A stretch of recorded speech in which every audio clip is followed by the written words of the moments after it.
Hello ladies! So, juicy topic for you guys today, how to transform your limiting beliefs. So, belief work forms a huge part of what I do with my clients and also with my own personal and spiritual development journey as well. Beliefs are a huge part of the manifestation process because we manifest based on what we believe.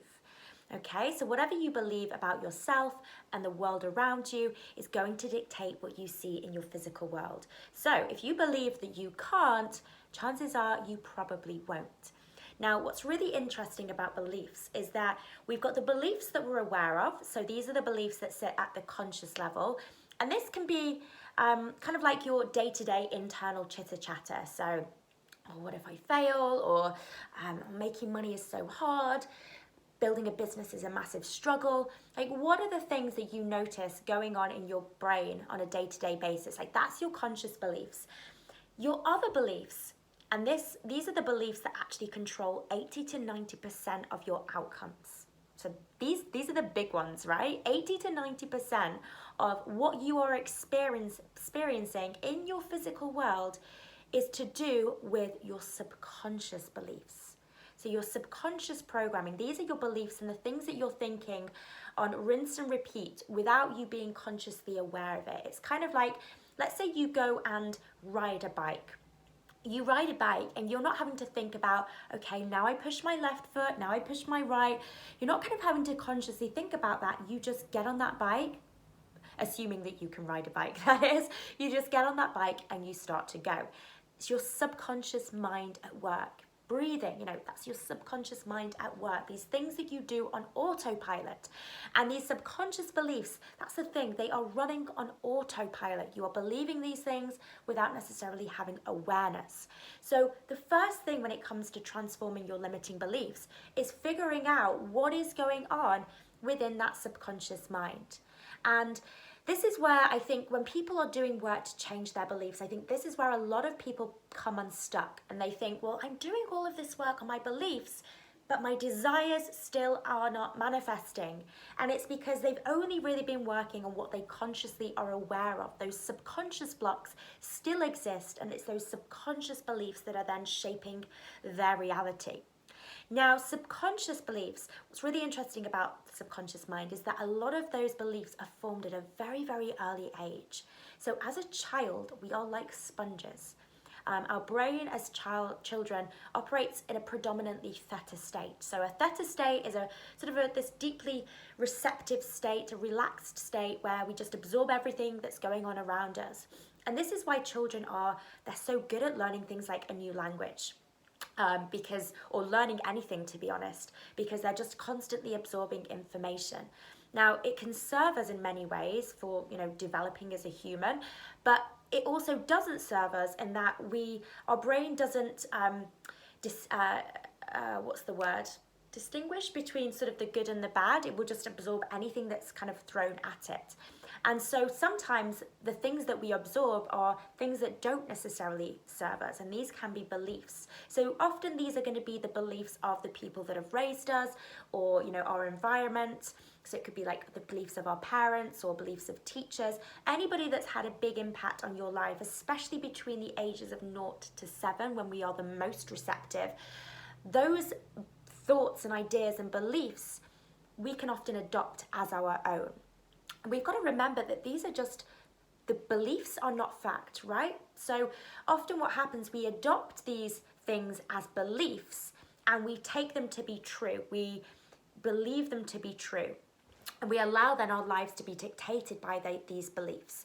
And we've got to understand that beliefs they're not fact, they're not 100% true 100% of the time for 100% of all people, then they are not fact. But we sometimes show up and act upon these beliefs as if they were fact. So let's say it's a belief that, making money is hard. That is not fact, because for some people making money is easy. I know lots of people within the entrepreneur space who are running their businesses in a really empowered way. Making money is easy. But for other people, they will have that belief and they will believe it to be 100% fact. And therefore their actions, maybe it's not starting a business because deep down they believe that, well, making money is going to be, building a business is going to be really difficult and hard work, so why even bother? And so their actions are being dictated by this belief. So it's really important to understand, like, what is going on in your subconscious mind. What were you taught growing up about certain things? Maybe it's about money, maybe it's about love. Like, what were those beliefs? And then actually we then start doing the work to transform those beliefs. So once you've figured out what the beliefs are, you then need to change them. Now, one sort of, I'll give you kind of a few sort of tips for transforming your beliefs. We spoke about the subconscious mind, right? So something that I have done a lot of work around is, how do we undo all of that subconscious programming? And one thing I mentioned, when a lot of our subconscious mind was programmed, we were in this theta state. And in order to transform the beliefs that were formed in a theta state, one way to do this is by taking your brain back into the original state in which those beliefs were formed. So taking yourself back into that deeply receptive theta state where you're deeply relaxed, because in that state you can then start undoing some of that subconscious programming, transforming those beliefs with a new set of more empowered beliefs. And this can be done through a variety of different techniques. So you could use meditation to access that state. One healing technique that I really love is called theta healing. So I am a qualified theta healer, and that's something that I love to use on myself and on my clients. So it's about taking yourself back into that theta state. But we also want to think about, if we're going to get rid of those subconscious beliefs, we need to know, what are the new beliefs that I want to reprogram my mind with? You know, what are the new set of beliefs that I want to adopt? Thinking about what beliefs match the reality that I want to create. And there's something really important here. And this was a big one for me, because when I started doing this belief work, I was basically using generic sort of statements when it came to creating these new set of beliefs. And I'll give you an example here just to sort of illustrate my point. One new belief that I had was about basically around money, and this whole idea that making money could be easy. But for whatever reason, I wanted to create this new belief around being abundant. Now the word abundant, this is a word that I use a lot in my life and in my business, but at the time, the word abundant was just kind of a buzzword I'd read in books. It didn't necessarily make sense to me in my life at that moment. I didn't necessarily connect with that word, yet I'd seen this word, I'd picked this word up through sort of a book that I was reading, and I started to use this word as part of my new set of beliefs. So becoming abundant is easy. You know, I am abundant. Creating a belief around abundance, despite me not really connecting with that word. And this is really important. The new beliefs that you create for yourself, they should match the kind of vocabulary that you are already using in your day-to-day life. For that belief to be fully adopted by your mind, you should use words that make sense to you. So at the time, that using that word abundance, it didn't necessarily make sense to me. What I should have been using was, you know, it's easy for me to be rich. It's easy for me to be wealthy, because rich and wealthy, they were more words that I would associate with making money, that I would more likely use those words on a day-to-day basis. So that's a really important one. And I think a lot of people don't do this. They kind of just attach themselves to these buzzwords without actually thinking, you know, does that new belief even sound like something I would say? It's gotta make sense to you. Now, some of the classic techniques for transforming beliefs, such as affirmations. Let's just use affirmations as an example. So affirmations are basically positive statements that reflect the reality that you want to create. And it's almost like stating your new belief out loud. So if you want to believe that making money is easy, you'd have an affirmation around that. So making money is easy, or it's easy for me to make money. It's easy for me to be rich. So you'd create a positive statement around that. And that can really help. If you are consistent with that, affirmations are still a part of my daily practice, and they can really help.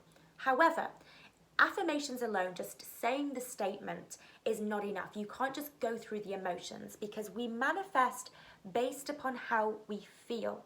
So if you're saying, you know, I am wealthy, but below the surface you just feel broke and poor, that affirmation perhaps isn't going to work for you. So you need to start saying the affirmations, but embodying the feelings and thoughts as if that affirmation was already true. So as you say, I am wealthy, you have to start feeling as if you are already wealthy. And for a lot of people, they don't do this part. They just go through the motions, say the affirmations, and wonder why they're not working. Now, affirmations, as I said, I do really love them. It's not to say that they don't work. They can work. But from my experience, I've used a lot of different other techniques as well to support things such as affirmations. And one in particular tool that I've really grown to love over the past few years is NLP, Neuro-Linguistic Programming. It's actually something that we train our clients on. So one of the programs that my company, The Click, produces is called the Click Academy. So the Click Academy is a coach training and certification program.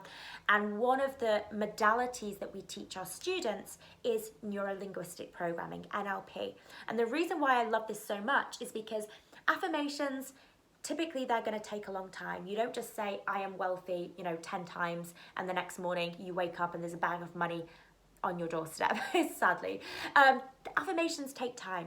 NLP, the beauty of that is that even some of the most deep-rooted subconscious beliefs can actually be changed in a very short space of time. Just 1 or 2 sessions can really undo a lot of subconscious programming. So NLP is also a complete game changer for me. So I'd love to know in the comments, what techniques have you used to transform some of your beliefs? What are some of the biggest beliefs for you that you've had to transform in order to manifest more in your life? Let me know in the comments. And if you haven't done so yet, make sure to subscribe to this channel. And if you loved this video, give it a thumbs up. Thanks, ladies, and I'll speak with you soon.